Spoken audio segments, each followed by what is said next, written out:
As the saying goes, not all that glitters is gold. The Kiharu Member of Parliament Ndidi Nyoro is one of the most decorated members of Parliament in the public eye, being named as the second most performing Member of Parliament in the country. Ndidi Nyoro has been the darling of the people of Kiharu in Murang'a County, not only to the people of Kiharu, but to also the whole nation at large.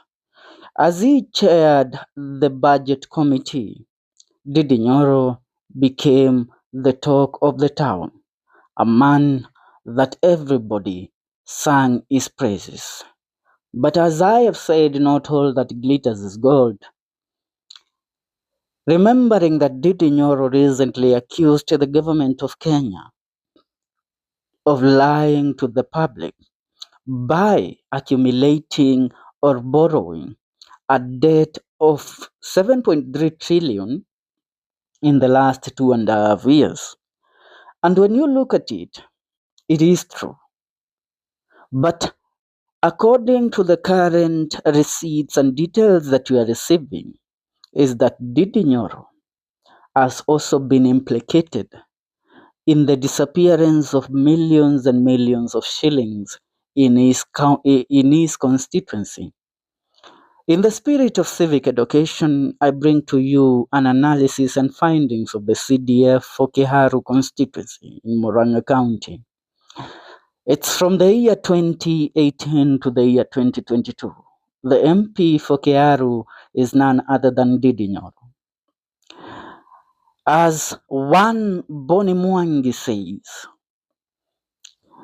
I provide an executive summary first, followed by details and minutiae below.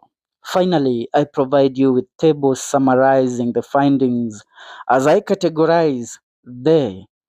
I urge you to save these and make sure to use them when evaluating his performance in office. Executive summary.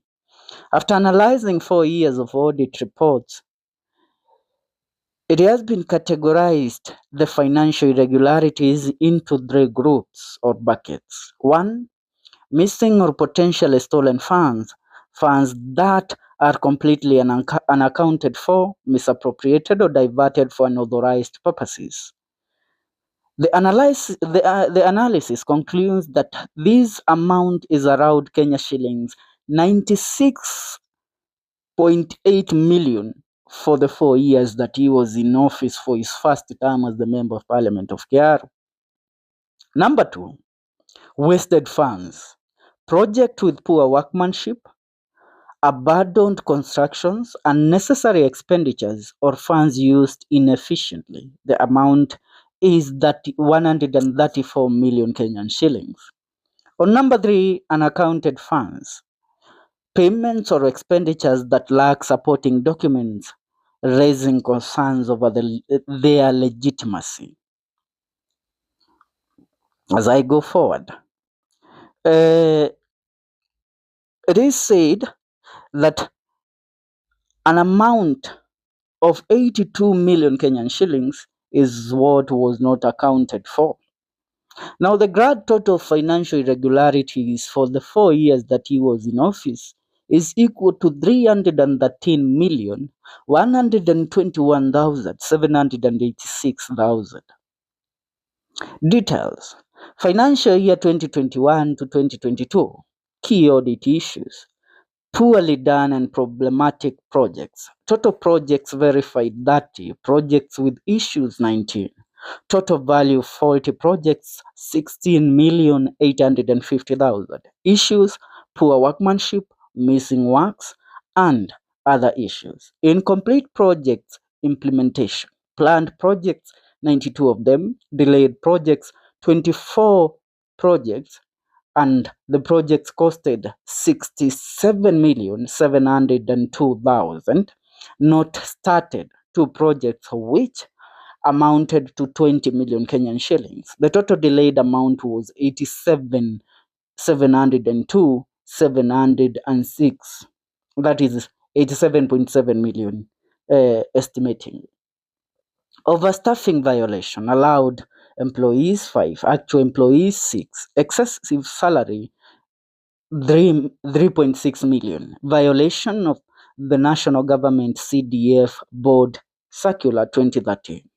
Now, the financial year 2020 and 2021 unverified bursaries payment, Kenya shillings 27.8 million in claimed bursary payments, and have absolutely no support, no names.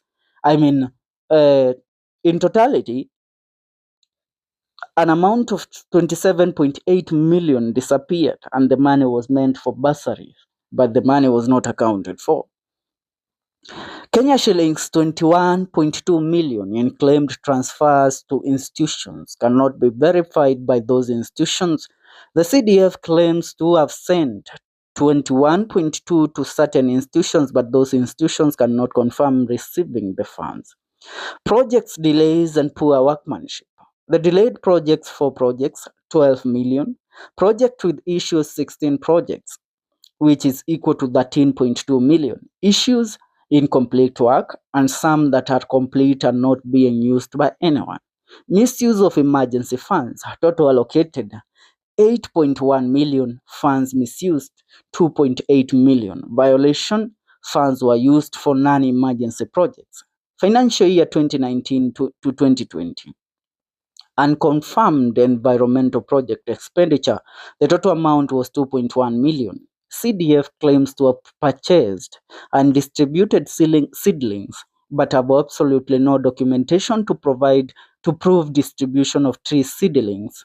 No names of recipients and addresses or any contact information of any beneficiaries.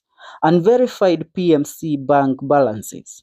Kenya shillings 13.5 million in unspent funds in 2019 to 2020, and 9.6 million from 2018 to 2019, which should have been returned to the CDF, are not supported by any documentation showing where they are. This is a potential indication that they may have been diverted to personal use or stolen outreach. Now, mismanagement of school projects. The CDF spent 118 million 651,599 on projects involving schools renovations. The project management committee oversaw the procurement of raw materials and labor costing 118 million. There was absolutely no supervision by the CDF management and no records supporting the expenditures. No receipts such as receipts of materials purchased and pay slips are available. As such, nobody can say how much of these claimed expenses are real and how much of it is made up. Additionally, the fund claimed 750,717 respect of office rent for premises leased by the fund during the financial year under review. However, available information revealed that the fund constructed a building in 2012 at a cost of 9.9 million, which for unexplained reasons has not been utilized by the fund. It is either that the building from 2012 does not exist, hence necessitating the retention of another office, or the rent is intended to divert funds from intended purposes, which is to serve citizens. Now, financial year 2018 and 2019, irregular diversion of funds. Misallocated funds were 500,000, project water tank construction at Kahatia Secondary School. Funds were used for school recurrent expenses instead. Unsupported training of youth on driving schools, total paid 2.2 million. No tender records or assessment documentation is available, just a claim of the expense. Unreconciled office rent payments. 754,000 in rent as no records whatsoever. Double payment potentially fraudulent transaction 100,000. Stalled rural electrification project, funds disbursed 4 million. Project delayed since 2018. No justification for non-utilization, and the 4 million is gone.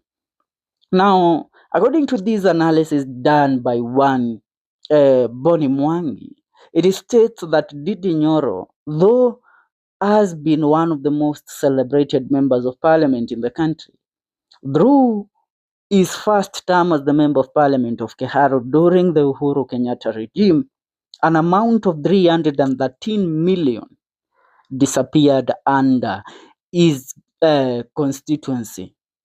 I mean, the under the year that he served as as the CDF, I mean, as the MP of Keharu constituency for his first term in office. But when you look at it, for his second term, Ndidi Nyoro has delivered to the fullest. Now we can say that Ndidi Nyoro, for the first term in office, he was misled by President William Ruto then, because then he was being fought on every angle by the government of Kenya, including President Uhuru Kenyatta, due to his affiliation and support of William Ruto for the office of president in the elections of the year 2022. But as of right now, we all know that currently Ndidi Nyoro has been speaking truth to power, where he questioned even how the government is using the money that they are borrowing. Because as he told the public as the budget chair, the country had borrowed 7.3 trillion for just 2.5 years. So, though somebody might go back to the records and try pinpointing fingers at Ndidi Nyoro, we all know these are funded crooks trying to taint the name of Ndidi Nyoro because of what he said in parliament the other day. Are we together? So, as I do this video, I wanted just to clear the man. These are allegations that are being brought forward. These are allegations that were piled up during the Uhuru Kenyatta regime, because even then, Ndidi Nyoro was not allowed to work. He was being arrested left, right, and center by Uhuru Kenyatta's goons. They did not want him to deliver because they knew the influence that he had in Murang'a County and among the Mount Kenya people. But currently, he has pledged his allegiance to the people of the Republic of Kenya, and that is why he is named as the second most performing member of parliament after Babu Owino. That's it for now. Go ahead and subscribe. Leave your comment on the comment section. Tell me what you think about this.